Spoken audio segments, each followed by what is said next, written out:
وقت لور آسمو نسب گرخاو گره نسب تنگ افتاوز دیگه دورهای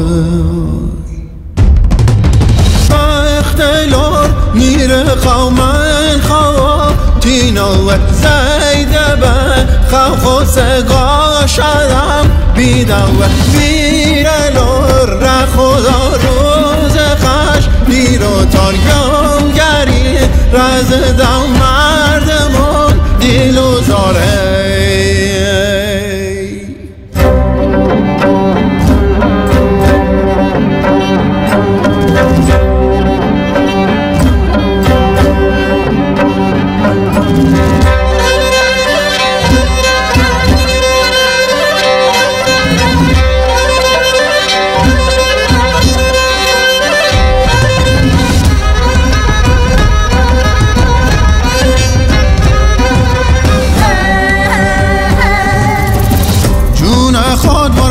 تو ببین فرنگلار برست بلم دیوسن نشستی غمین وری دینا بده بستم هر که خود برستی خدا یا کمک بگو دارد یاره کلک دینی زنیدن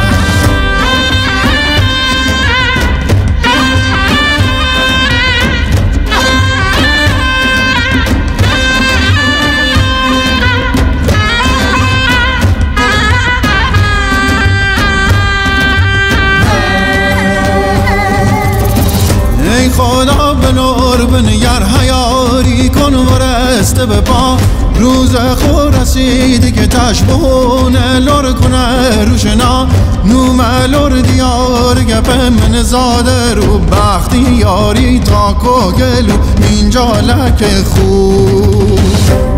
خرد دارد ای پیر بسیار نام رساند خرد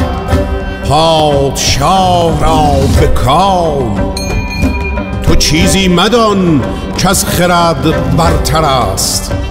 خرد بر همه نیکویی ها سر است هر آن کس که او شاد گشت از خرد جهان را به کردار بد نسپرد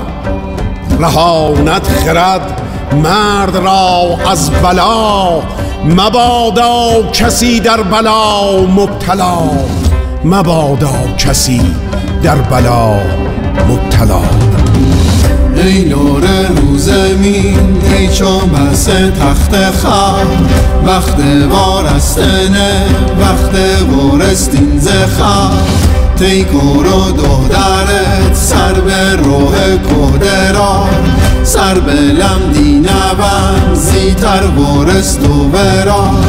لور کوهن بید و گب بیرون مکن و مثل سی فرنگ فرس ببر بکن جو مثل رخت لور ببرد دانش بکن زبرد تا رسید داده لور تا که گری ساسره